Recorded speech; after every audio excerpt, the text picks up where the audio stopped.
السلام علیکم viewers, kingdom of heaven کی چوتھی ایپیسوڈ کے ساتھ ہم حاضر ہیں۔ اس ایپیسوڈ کی شروعات میں آپ دیکھیں گے کہ عرب مسلمانوں کا لشکر قیام پذیر ہوتا ہے۔ اتنے میں ایک بندہ صلاح الدین کو سلام کرتا ہے جو کہ اسی کے لشکر سے تعلق رکھتا ہے۔ وہ یہ چاہتا ہے کہ وہ اس سے اکیلے میں بات کرے۔ ان کے ارد گرد غیر ضروری سپاہی وہاں سے ہٹ جاتے ہیں۔ وہ بندہ صلاح الدین سے سوال کرتا ہے کہ جب آپ وہاں جنگ لڑنے گئے ہی تھے تو جنگ کیوں نہیں لڑی؟ وہ اسے کہتا ہے کہ خدا تو ہمارے ساتھ تھا، پھر بھی آپ نے جنگ تلخ کیوں کر دی؟ بادشاہ اسے کہتا ہے کہ فتح اور شکست ہمارے انسانوں کے ہاتھوں میں نہیں ہے، فتح اور شکست صرف خدا کے ہاتھ میں ہے۔ یہ ہم نہیں کہہ سکتے کہ کون سا لشکر فتح یاب ہوگا اور کون سا لشکر شکست کھائے گا، لیکن سامنے کھڑا بندہ ناراضگی سے کہتا ہے کہ بے شک میں جانتا ہوں فتح اور شکست خدا کے ہاتھ میں ہے، لیکن وہ اسے یہ بھی کہتا ہے کہ لشکری انتظامات اور مجاہدین کو دیکھتے ہوئے یہ زیب نہیں دیتا تھا کہ جنگ چھیڑی جائے۔ میرے ذہن کے مطابق جب تک آپ کا لشکر صحت یاب نہیں ہے آپ لڑائی نہیں لڑ سکتے۔ جب آپ کے سامنے والا کمزور ہو تو یہ بھی نہیں زیب دیتا کہ آپ ان کی کمزوری کا فائدہ اٹھاتے ہوئے شکست دے دیں۔ صحت کے ساتھ ساتھ پانی کی اہمیت بھی بہت زیادہ ہے، لیکن بے دھڑک طریقے سے جنگ نہیں لڑ سکتے تھے۔ ہمیں ہمارے ذہنوں کا استعمال کرنا ہے۔ اگر ہم ذہنوں کا استعمال کریں گے تو انشاءاللہ فتح یاب ہوں گے۔ صلاح الدین کہتا ہے تم کیسے اتنے یقین سے کہہ سکتے ہو کہ ہم فتح حاصل کر سکتے ہیں؟ کیا تمہیں یہ یاد نہیں پچھلی کتنی جنگیں ہوئیں، ان میں خدا کے ہوتے ہوئے بھی ہم جنگ جیت نہیں پائے تھے؟ وہ کہتا ہے یہ اسی لیے ہوا کہ ہمیں اپنے ذہنوں کا صحیح سے استعمال کرنا چاہیے تھا، لیکن ہم نے اسے ترک کر دیا تھا۔ لیکن سامنے کھڑا بندہ کہتا ہے خدا کی مدد اس لیے نہیں تھی کیونکہ اس وقت ہم حق پہ نہیں تھے، ہم گناہ گار تھے۔ وہ کہتا ہے کہ اسباب کے بنا خدا کبھی بھی کسی کی مدد نہیں کرتا۔ اگر آپ کا دل سچا ہے تو خدا بھی آپ کی مدد کرتا ہے۔ خدا نہیں، اس سوچ پر ہم سے اگر بادشاہت چھین لے تو ہم کیا کریں گے؟ صلاح الدین تجسس سے اٹھ کر بولتا ہے کہ کیا ہے، تم جانتے ہو بادشاہت کیا ہے؟ اسلام کا قائم ہونا ہی سب سے اول ہے۔ وہ اسے کہتا ہے کہ آنے کا بہت شکریہ، اب تم یہاں سے جا سکتے ہو۔ وہ کہتا ہے شکریہ۔ بادشاہ ہاتھ میں لانا چاہتا ہے اور اس کا شکریہ ادا کرتا ہے، اپنے اچھے اخلاق سے اسے رخصت کرتا ہے۔ سامنے کھڑا آدمی اب کچھ اور نہیں کر سکتا۔ وہ قول دیتا ہے کہ آئندہ آنے وقتوں کے لیے بادشاہ سلامت مجھے قول دیں کہ آنے والے وقتوں میں یروشلم پر ہمارا قبضہ ہوگا۔ صلاح الدین اسے یقین دلاتے ہوئے کہتا ہے کہ ضرور انشاءاللہ جب صحیح وقت آئے گا یروشلم ہمارا ہوگا۔ یہ کہتے ہوئے وہ وہاں سے چلا جاتا ہے۔ دوسری جانب عیسائی برادری کا لشکر جو کیڈی زنن کی زیر صدارت ہوتا ہے پہنچ جاتا ہے۔ کیڈی زنن بیلین کو انتہائی نفرت کی نگاہوں سے دیکھتا ہے۔ وہ اسے بالکل بھی پسند نہیں کرتا۔ اس کا بس نہیں چلتا کہ وہ کس وقت بیلین کو ہلاک کر دے۔ بیلین ایک الگ دماغ کا مالک ہے۔ وہ یہ سب بہت ہمت سے سوچ سمجھ کر اور بہت چالاکی سے پلان کرتا ہے۔ بادشاہ سلامت بیلین کو اپنے پاس بلانا چاہتے ہیں کیونکہ بادشاہ سلامت کی حالت اس وقت سنگین ہوتی ہے۔ بادشاہ سلامت بیلین کو اپنی رہائش گاہ میں بلاتے ہیں اور اسے کچھ باتیں عرض کرنا چاہتے ہیں۔ بیلین ان کے کمرے میں جاتا ہے تو بادشاہ سلامت اسے کہتے ہیں بیلین تم میرے خاص عزیز ہو۔ وہ کہتے ہیں کہ یہ صحیح وقت ہے کہ مستقبل کا یقین کر لیا جائے اور مستقبل کو بہتر بنانے کے لیے ہمیں ایک اچھے اور جنگجو نائٹ کی ضرورت ہے، کیونکہ بادشاہ سلامت کو اب اپنی زندگی کی سانسوں پر بالکل بھی یقین نہیں تھا۔ وہ اسے اپنا فیصلہ سناتا ہے اور کہتا ہے کہ میرا حکم یہ ہے کہ یروشلم کی افواج کی کمان تمہیں سونپ دی جائے۔ میری بہن سبیلا کی ملکہ بنتے ہی کیڈزنن بھی بادشاہ بن جائے گا، جو کہ میں نہیں چاہتا، اور اگر کمان گی کے ہاتھوں میں چلی گئی تو وہ پہلے ہی نفرت کی آگ میں جھلس رہا ہے اور وہ جنگ کرنا چاہتا ہے مسلمانوں کے خلاف، تو جنگ کا سما برپا کر دے گا اور جنگ مسلط کر دے گا۔ بیلین کہتا ہے کہ جو حکم ہے آپ کا وہی کیا جائے گا، لیکن بادشاہ بیلین کو یہ بھی کہتا ہے کہ جواب دینے سے پہلے میری بات پوری طرح سن لو۔ وہ اس سے ایک اور بات پوچھتا ہے کہ اگر میری بہن زبیلا کو گھی سے نجات ملتی ہے تو کیا تم اس کے ساتھ شادی کرو گے؟ بیلین بیلین کہتا ہے گھی کا کیا ہوگا؟ ٹائریس کہتا ہے اسے ہم پھانسی پہ چڑھا دیں گے اور اس کے ان سارے نائٹوں کو بھی جو تمہارے خلاف ورزی کریں گے، تمہارا حلف نہیں اٹھائیں گے، انہیں بھی پھانسی دے دی جائے گی۔ لیکن بیلین کے دماغ میں کچھ اور ہی چل رہا ہوتا ہے۔ وہ کہتا ہے کہ اگر یہ سب میری وجہ سے ہو رہا ہے تو یہ بالکل بھی ٹھیک نہیں ہے۔ ٹائریس کہتا ہے کہ کیا تم بھول گئے ہو؟ اب تم سے یہ امید نہیں تھی کہ تم ہمارا حکم نہ مانو۔ تم نے تو اطاعت کی تھی اور کہا تھا کہ میں اطاعت کو بجا لاؤں گا، اب اطاعت سے پیچھے ہٹ رہے ہو۔ اس بات پر بیلین کہتا ہے کہ مجھے اچھی طرح یاد ہے کہ جسموں پر حکومت تو ہو سکتی ہے لیکن انسانوں کی روحوں پر کسی کا اختیار نہیں۔ بادشاہ کہتا ہے ہاں یہ بات میں نے ہی تمہیں بولی تھی، روح بادشاہ کی تابع نہیں ہو سکتی، لیکن بادشاہ سلامت، میری جان صرف آپ کے لیے ہے۔ بادشاہ بیلین کو اس کے فیصلے پر چھوڑ دیتا ہے۔ ٹائریس پورے غصے سے بیلین کو دیکھتا ہے کہ تم نے گھی کو کیوں بچایا جب تمہارے پاس ایک موقع تھا اور تم اسے مار سکتے تھے آسانی سے۔ وہ تو تم سے نفرت کرتا ہے اور تم کو حقیر بھی سمجھتا ہے، تو جب موقع ملے تو اس کی جان لے لینی چاہیے تھی تمہیں۔ لیکن اس سلطنت کے آقا کے لیے زبیلا سے شادی کرنا بہت مشکل ہو جائے گا اگر تو کمان گھی کے ہاتھوں میں چلی گئی۔ تم یہ کیوں سمجھتے ہو کہ یروشلم کو کسی مثالی نائٹ کی ضرورت ہے؟ بیلین کہتا ہے کہ نہیں، میں ایسا نہیں سمجھتا۔ اس سلطنت کو اب آگے لے کے جانا ہے اور اسے اجالے کی ضرورت ہے اور کچھ بھی نہیں۔ بیلین سبیلا کے پاس پہنچتا ہے اور اسے بلاتا ہے۔ وہ اسے کچھ باتیں بولنا چاہتا ہے۔ سبیلا دکھی دکھائی دیتی ہے۔ وہ اسے کہتی ہے کہ تمہاری ہمت کیسے ہوئی؟ تم نے بادشاہ کے حکم کو انکار کر دیا۔ تم ہوتے کون ہو انکار کرنے والے؟ کیونکہ سبیلا یہی چاہتی تھی کہ جو بادشاہ کا حکم تھا وہی بیلین کو ماننا چاہیے تھا۔ وہ اس کے ساتھ زندگی گزارنا چاہتی تھی۔ وہ اس کے قریب آ جاتی ہے اور رونے لگتی ہے کیونکہ اسے لگتا ہے کہ دنیا میں صرف تم سے ہی عشق ہوا ہے مجھے اور کسی سے بھی نہیں۔ اسے لیکن بیلین پتھر دل بن کر یہ کہتا ہے اور روک دیتا ہے، اپنے پاس سے ہٹا دیتا ہے۔ شہزادی بیلین کا یہ رویہ دیکھ کر چونک جاتی ہے۔ بیلین کہتا ہے کہ گھی کی طرح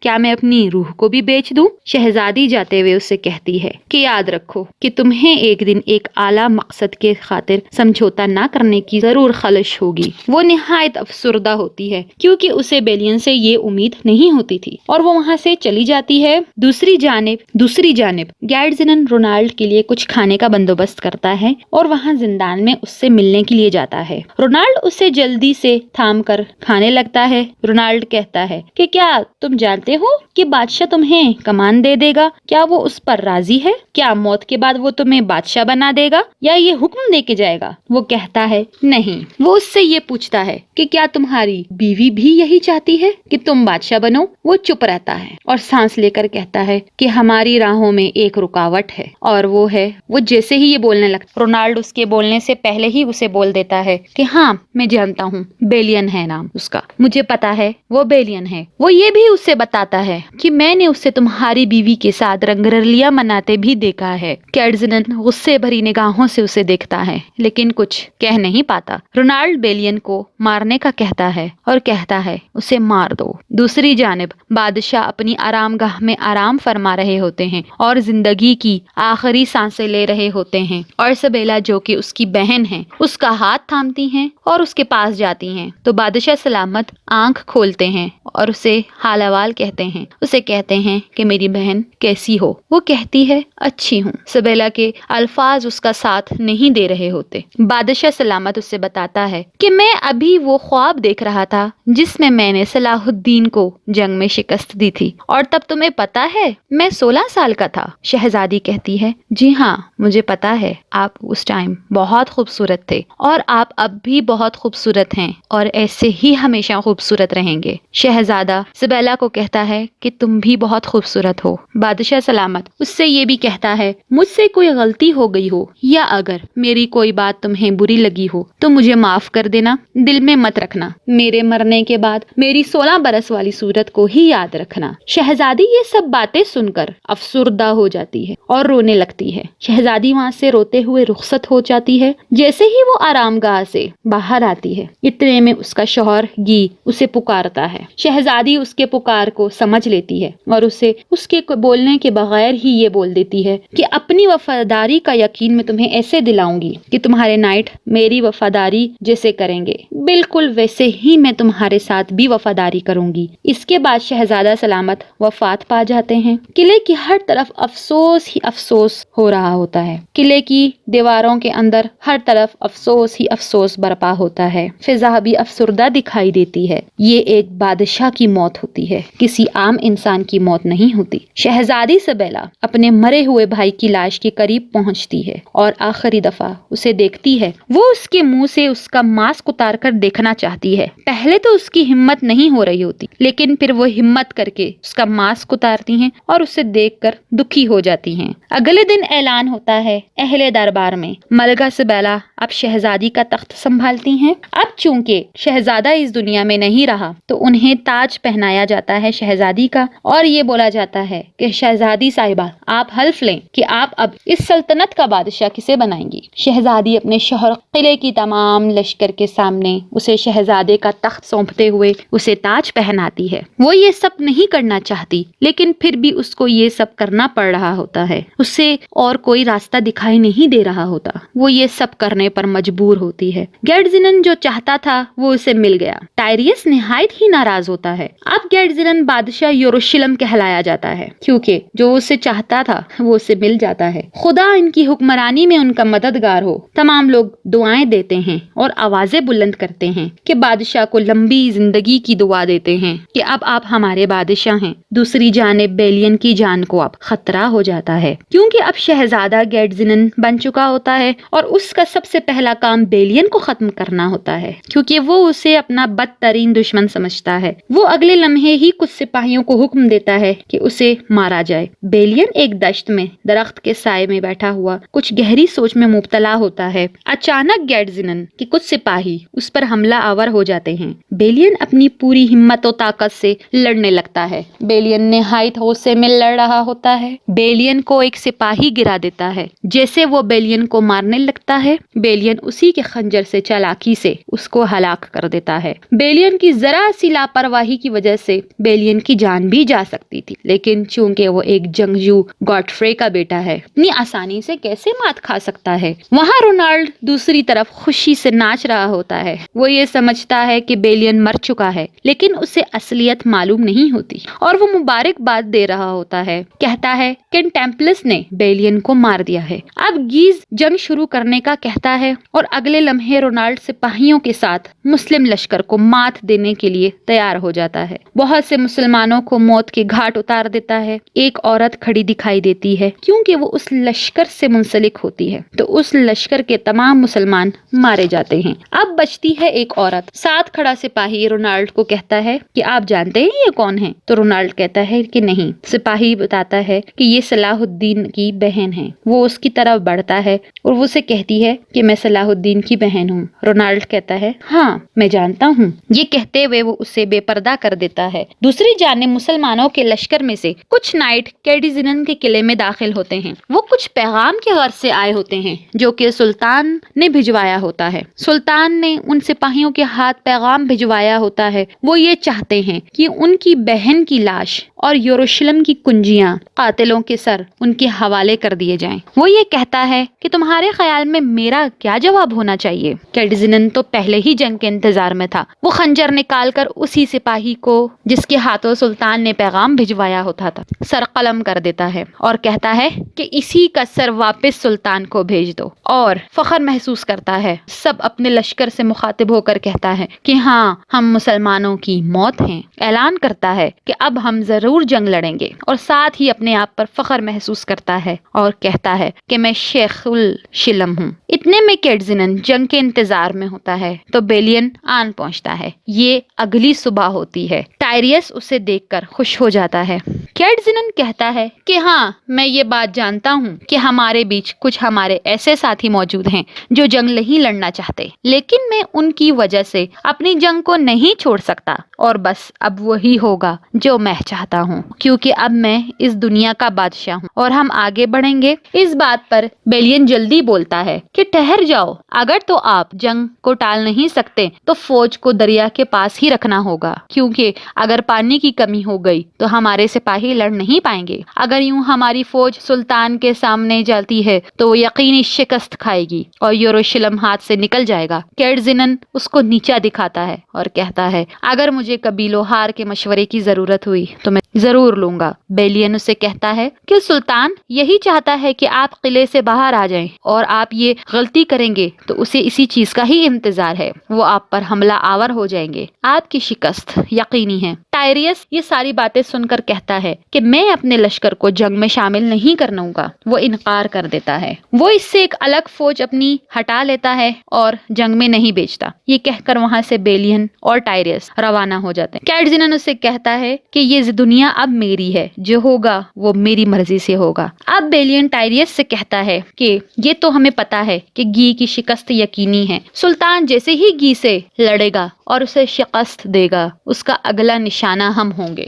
ہمیں فل تیاری رکھنی چاہیے، اپنی فوج کا ہر طرح سے خیال رکھنا چاہیے تاکہ وہ ان کا مقابلہ کر سکے۔ ٹائریس اسے نا امیدی سے کہتا ہے کہ جب ہمارا بادشاہ ہی نہیں رہا تو اصلی یروشلم بھی اسی کے ساتھ ختم ہو چکا، اب کہاں کا یروشلم؟ بیلین اپنے باپ کی ایک وفادار سپاہی سے کہتا ہے کہ ہاں آپ بھی ان کے ساتھ جائیں گے؟ تو وہ کہتا ہے کہ ہمارا لشکر بھی ان کے ساتھ شامل ہے، مجھے پتا ہے موت یقینی ہے اور اگلے جہان میں مجھے تمہارے باپ سے ملنا ہے۔ میں تمہارے باپ کو تمہارے بہادری کے قصے بتاؤں گا۔ لیکن محل کے اندر شہزادی سے بیلین ملنے جاتا ہے اسی دوران، اور وہ کہتا ہے کہ شہزادی غم زدہ ہیں آپ۔ شہزادی افسردہ ہو کر رو رہی ہوتی ہے، کہتی ہے کہ اب سب فنا ہے، سب ختم ہو جائے گا، میری اس غلطی کی وجہ سے اس کا خمیازہ ان معصوم لوگوں کو برداشت کرنا پڑے گا، یہ معصوم لوگ میری غلطی کا خمیازہ بھگتیں گے۔ بیلین اسے کہتا ہے نہیں، آپ غلط ہیں، ایسا نہیں ہوگا۔ شہزادی نہایت ہی افسردہ ہوتی، اس کے الفاظ اس کا ساتھ نہیں دے رہے ہوتے۔ چونکہ سلیپ جو کہ عیسائی برادری کا ایک طاقت سمجھا جاتا ہے، وہ ہر چیز اس کے سائے تلے کرتے ہیں اور کہتے ہیں کہ ہمارا خدا ہمارے ساتھ ہے، اس کے سائے تلے وہ جنگ کے لیے رواں دواں ہوتے ہیں۔ لشکر تھکاوٹ سے دوچار ہوتا ہے، سپاہی بھوک اور پیاس سے مرنے لگتے ہیں، نہ پانی ہوتا ہے ان کے پاس اور نہ ہی کوئی کھانے کی چیز۔ یہی بات سلطان نے کہا تھا کہ اگر ہم اپنے ذہنوں کا استعمال کریں گے تو ہمیں شکست دینا دشمن کو آسان ہو جائے گی۔ جب اگلی دشمن کو نہ خوراک ملے گی نہ پانی ملے گا تو اس میں کوئی بھی ہمت نہیں ہوگی کہ وہ ہمارے سامنے کھڑا ہو۔ یہی بات بیلین نے کیڈی کو کہی ہوتی ہے کہ اگر ہماری فوجیں دریا کے قریب رہتی تو شاید کہ وہ ہماری جانب سے اچھی طرح لڑ لیتی، لیکن گھی نے اس کی یہ بات نہیں مانی ہوتی اور وہ اپنی مرضی کرتا ہے۔ بھوک اور پیاس کی وجہ سے اور تپتی دھوپ کی وجہ سے سپاہی نڈھال ہوتے ہیں اور مرنے لگتے ہیں، اور ان میں بالکل بھی ہمت باقی نہیں رہتی کہ وہ اپنی فوج کو لے کے آگے جائیں اور ان سے لڑ سکیں۔ کچھ سپاہیوں سے تو بالکل بھی چلا نہیں جا رہا ہوتا۔ دوسری جانب سلطان کا لشکر جو جوش و جذبے سے بھرپور ہوتا ہے، وہ وہاں پہ ان کا انتظار کر رہا ہوتا ہے۔ انہیں پتا ہوتا ہے کہ ان کی جیت یقینی ہے، وہ تیار ہیں پوری طرح اور لشکر ان کا آگے بڑھتا ہے۔ بیلین نا امیدی سے کہتا ہے کہ شکست ہو جائے گی۔ ٹائریس اسے کہتا ہے ابھی تک صبر رکھو، ابھی تک کوئی بھی خبر نہیں آئی ہے۔ بے شک ہم تعداد میں کم ہیں لیکن ہمیں صبر رکھنا ہوگا، ہمارے پاس اس کے علاوہ کوئی اور راستہ بھی نہیں ہے۔ بیلین اور ٹائریس کو جنگ کا اندازہ بالکل بھی نہیں ہوتا کہ میدان جنگ میں کیا ہو رہا ہوتا ہے۔ اب آپ دیکھیں گے کہ میدان جنگ عیسائیوں کے خون سے لت پت نظر آ رہا ہوتا ہے۔ وہ نظارہ یہ دکھا رہا ہوتا ہے کہ سلطان کے لیے عیسائیوں کی برادری کو ختم کرنا کتنا آسان تھا، اور وہ کچھ ہی لمحے میں ان کو ختم کر دیتا ہے اور اسے شکست ہو جاتی ہے۔ سلطان کیٹ زینن کو اور رونالڈ کو قیدی بنا کر لے آتا ہے اور اسے پینے کے لیے کچھ دیتا ہے، تو اتنے میں رونالڈ کو وہ تھما دیتا ہے۔ سلطان کہتا ہے کہ یہ پینے کے لیے تمہیں تو نہیں دیا تھا، یہ تو کیڈی کو دیا تھا، تم اسے کیسے پی سکتے ہو؟ تو رونالڈ کہتا ہے پینا ہی تھا تو میں نے پی لیا۔ یہ حرکت سلطان کو بالکل نازیب نہیں دیتی۔ سلطان مڑتا ہے اور خنجر نکال کر رونالڈ کا سر قلم کر دیتا ہے۔ اتنے میں رونالڈ اس دنیا سے چلا جاتا ہے۔ کیڈی یہ سب دیکھ رہا ہوتا ہے اور اسے اپنی موت اس کے سامنے نظر آ رہی ہوتی ہے۔ اسے سمجھ نہیں آ رہا ہوتا کہ وہ اب کیا کرے گا، بس وہ چپ چاپ بادشاہ کے سامنے کھڑا ہوتا ہے۔ آگے کیا ہوتا ہے ویورز، یہ ہم آپ کو بتائیں گے کنگڈم آف ہیون کی 5ویں ایپیسوڈ کو۔ یہ ایپیسوڈ آپ کو کیسی لگی ضرور بتائیے گا، کمنٹ باکس میں کمنٹ لازمی کیجیے گا، بیل آئیکن کو لازمی پریس کیجیے گا۔ ہمیں اجازت دیجیے، اللہ حافظ۔